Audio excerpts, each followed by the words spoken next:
Hello everyone, so I just filmed a video about my experience with ticks, and now I wanted to film a video about my experience with PANDAS, hypothetically. So my OCD onset was very sudden. I did have OCD and anxiety symptoms for all of my life. Some symptoms that we knew were generalized anxiety, and I got diagnosed with generalized anxiety disorder at age 12. But other things that were really more kind of OCD-ish, I guess, which looking back I recognized as OCD, but at the time I didn't know. So when I got diagnosed with OCD, it was after a very sudden onset of harm thoughts. Very sudden, very severe. More severe than my anxiety had ever been in my entire life. And when I first got diagnosed, it was very strange because I'd never had symptoms like this before. I had never had any sort of harm thoughts before in my life. And there was also some scrupulosity later. I never had those symptoms either. It was kind of like a whole different disorder, a whole different themes than I've ever had, but very, very, very, very severe. And it was strange to us how I could go from having like the best summer of my life, not gonna lie, it was the best summer of my life before then. I had like very little anxiety. I was doing great with the depression too. I had like no depression, very little anxiety. And then that fall, I suddenly come down with this horrible case of OCD. And it was very strange to us. So my mom did some research, found PANDAS.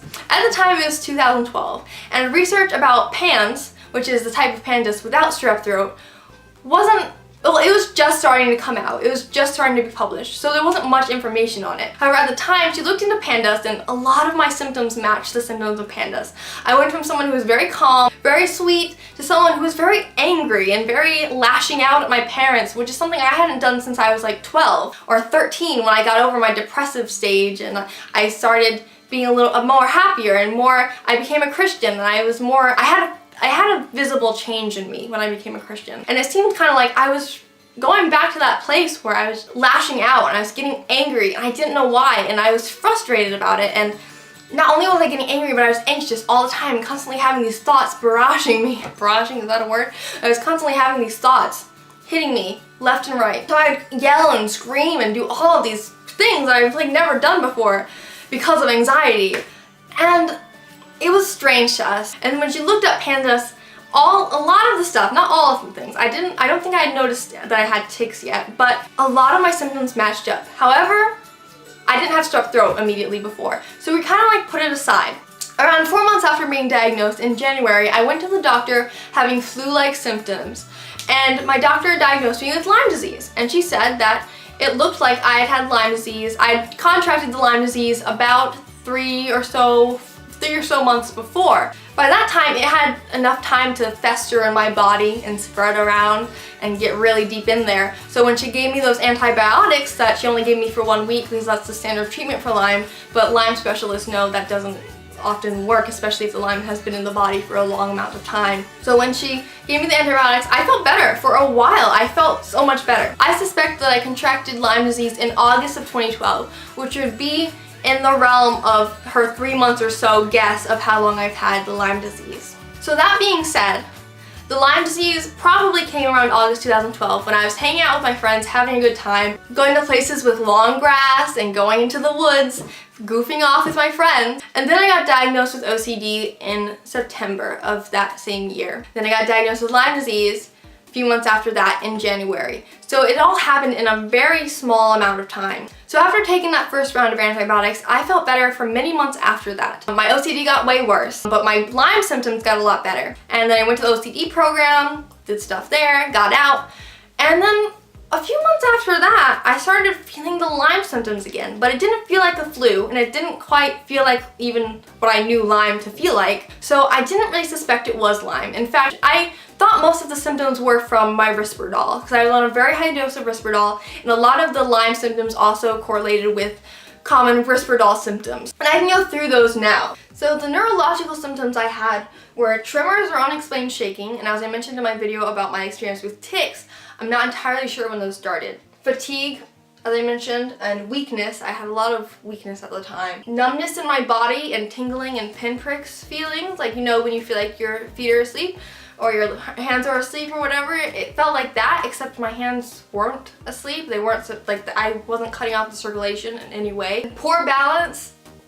Okay, I can't even begin to talk about this. It's not even like to the point where I'm clumsy, but that like I have horrible peripheral vision. And this is one of the symptoms of Lyme where I'll like see something like the wall is, it looks like the wall's way over here, but really the wall's like right here, and I'll just like bang my shoulder into it, and it's like, what? I didn't know you were there. And that kind of constitutes with the poor balance, and I'm very clumsy as well. Dizziness, I get lightheaded a lot. Difficulty walking, sometimes I'll kind of, like I said, with the peripheral vision thing kind of gets in the way, stuff like that. And then nausea, but that could be due to a lot of different things, because I have digestive issues, although who's to say the digestive issues aren't being influenced by the Lyme? I don't know. Lyme is tricky. Psychological symptoms were mood swings and irritability. That skyrocketed when I first got diagnosed with OCD around that time. Over emotional reactions and crying easily, that's 100% me. Insomnia, although I've always had trouble sleeping, so maybe it wasn't caused by that, but I do have insomnia. Difficulty falling and staying asleep, and then panic attacks and anxiety. So I didn't have any panic attacks, but I just did have the extreme anxiety and OCD. This, where I got this, does not mention OCD as a symptom, but we do know that OCD-like behaviors can be a symptom of Lyme's due to the PANDAS research. Then the mental symptoms, memory loss. I have horrible short-term memory. My long-term is fine. Short-term, I can barely remember. Like, I have trouble even remembering my own Lyme symptoms when a doctor asks about it. I just remember the fatigue because I'm immediately always tired. And I told my doctor, my Lyme specialist this, and she told me to make a list for her. I have horrible short-term memory. I can't even remember what I did like yesterday. I can remember eventually, but and then things like switching tasks. I'll just walk into one room. And this happens often. I know this happens to everybody sometimes. This happens to me often where I'll get up, walk away, just do something, and I'll completely forget what I was doing. Go back and completely forget what I was doing there. I'll just be like wandering around, just wondering what I'm doing. And then that goes along with the next one, which is difficulty thinking and confusion, where I'll get confused very easily, and sometimes it's just hard to keep a train of thought. Like other people, they seem to just have this train of thought going around, but for me, it seems like the train's like all over the place. It's going off the tracks. I don't know where to get it. So it's just kind of being scatterbrained all the time. And it's very frustrating when you try to work or try to do schoolwork. It's just like my brain's just like, woo, all over the place. And it's very frustrating. I think that's like my least favorite symptom, because it's like you can't even think. Then difficulty with concentration or reading, that's definitely me. I'm okay with the reading, but difficulty concentrating in general is a problem for me. Going to the wrong place, I do that all the time in my house. I'll be heading for one room, I'll just go to the other room, and it's just like, why? Speech difficulty, slurred or slow. I often find that my speech is very slow, or I find that my speech I stutter. And that's one of the other symptoms. Stammering speech. I stammer a lot, and a lot of times I have difficulty bringing words to my mind. Like, that happens to everybody sometimes, I know, but for me it happens an awful lot. And my psych nurse from a while ago thought that it was a cause of the Risperdal. Once again, the Risperdal symptoms are correlating with the Lyme symptoms, but I do think it's Lyme disease now that I know I have Lyme disease. And it's very commonly used words as well. It's not like a hard word to remember. It's just easy things. So back to the timeline. I'm feeling all of these symptoms around that time. I don't know what's wrong. I think it's the Risperdal, but I'm not sure. In 2015, I'm still having these symptoms. And I happen to be going to a holistic doctor to talk about my OCD. I talked to her about OCD, and she's an expert with PANDAS and PANDAS. So she talks to me, and on our second appointment, we're like, have you ever had Lyme disease? And I'm like, yeah, I do have Lyme disease. And she's like, you might have PANS. I'm like, okay, let's get tested. So she tested me for not only PANS, but also PANDAS. But what she found out was, on my test, my results for Lyme disease came back very high, very positive, which is actually a lucky thing, because a lot of times people who've had Lyme for a long time, their tests come back negative. And you can only tell that there's Lyme because there will be a slight elevation in the white blood cell count. And a normal doctor, a general doctor, would not know this, but a Lyme specialist does know it, and they will think you have Lyme disease and want to treat you. So about PANDAS. When I was very young, around 7 years old, I had a lot of cases of strep throat. Now, these cases did not result in an immediate onset of tics or OCD. Not severe, not sudden, but I did have an increase in anxiety during that time. So I had anxiety that my mom noticed since I was like 18 months old. Going to school was very hard for me. I had anxiety. However, in the instances of having strep, after each instance, my anxiety seemed to worsen. So it's almost as if, I don't know if this is possible, and this is the hypothetical question I'm going to be asking you guys at the end of this video. Is it possible that the strep, each time I got it, it messed with my brain a little bit, but didn't cause the full onset. Because one of the symptoms of PANDAS is that the person does not have an immediate severe onset. However, it adds up over time. So the more cases of strep I had, the more my anxiety added up. And it kept getting worse and worse, and it kind of stayed stagnant. And then when I got Lyme disease, that really ticked off my brain. It's like, oh, we got PANS. We got OCD, way OCD, too much OCD. And my OCD, my brain kind of freaked out. And these are the symptoms that I had as a child, and sometimes some of them now as well, that were associated with PANS and PANDAS. That's the extreme anxiety, although not OCD. The depression, irritability as a child. My mom says I was a problem child, which was mostly because I just had a lot of behavioral issues and outbursts. Deterioration in school performance, kind of.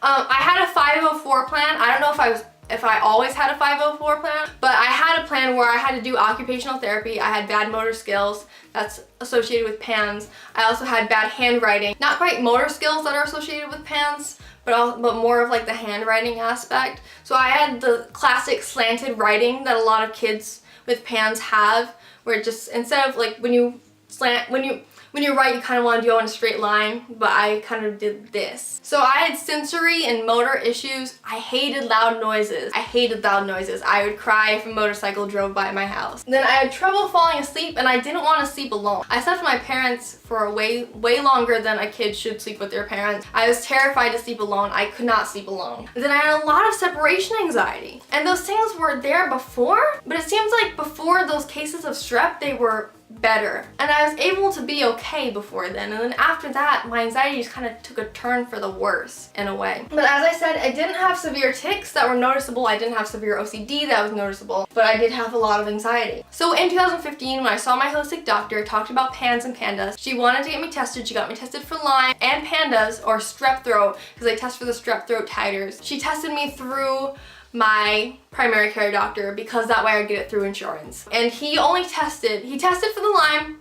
As I said, it came back positive. And he tested for the strep, but he only did one test for the strep. So in order to know if you have Lyme disease, you really gotta do all 3 tests, because just that one test cannot tell you all the information you need. That one test came back negative. However, since he didn't do the other 2, there is a chance I still have some strep throat in me. So that brings me to the conclusion, which is I have no idea if I have PANS, but I might, and it's something that's strange to me. And I've been treated for Lyme disease. I did not go the antibiotics route. My holistic doctor sent me to a Lyme specialist to treat me for the Lyme disease. She wanted me to get it out as fast as possible, so she wanted someone who could prescribe me antibiotics. So she sent me to this Lyme specialist, and he said that he didn't want to use antibiotics on me because those are very harsh, and in order to have the antibiotics, it has to work for Lyme, and even if it would work, we don't even know if it would work because sometimes it doesn't.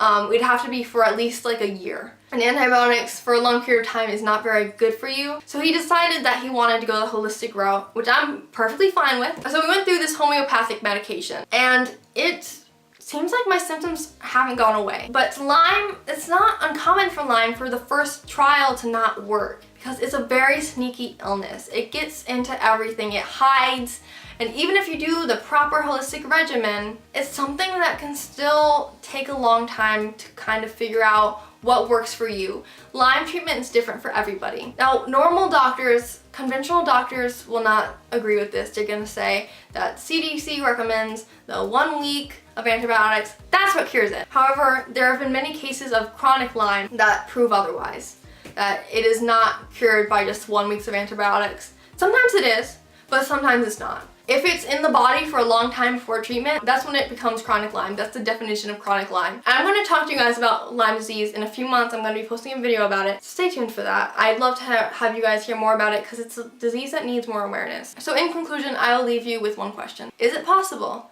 Well, you're not a doctor, so unless you are a doctor, if you are, then please tell me, talk to me about it. This is the one thing to think about. Is it possible that PANDAS can add up over time? And I had the strep and it messed with my brain a little bit, had it again, messed with my brain a little more, had it again, messed with my brain a little more, anxiety crept up higher, higher, higher, and then it stayed a little bit stagnant until the Lyme, and then my brain exploded into an OCD mess. So that's my experience with PANDAS, and I say that in quotes because I don't even know if it is PANDAS. However, I know that I have chronic Lyme, I know that I have OCD, I know it happened around the same time, so I can do the math. It's a very tricky thing, PANDAS, and I just put out a video about it. So if you want to hear about it, go see that video. I have a lot of those symptoms, and it's tricky. It's tricky. Medicine is an art as much as it is a science. That's what my Lyme specialist says, and she's so right. So thank you guys for watching this ramble, basically my story of Lyme and OCD and how they correlate. And if you're interested, go watch my other video about PANDAS and PANS. And if you're also interested, go watch the video I just made today about ticks. And that should be uploaded already. So thank you guys for watching. See you all later, and goodbye. Oh, one question. I suppose I'll ask you guys who aren't doctors. Do you have Lyme disease? Do you know what Lyme disease is? Would you be interested in learning about Lyme disease? Because you will no matter what, 'cause I'm gonna post that video. But you don't have to watch it. But do you have Lyme disease? Do you know what it is? It's something that needs a lot more awareness. I'd like to know your opinions on it, how you feel. Thank you guys for watching. I'll see you all later. Bye! That was a weird bye. Okay, bye.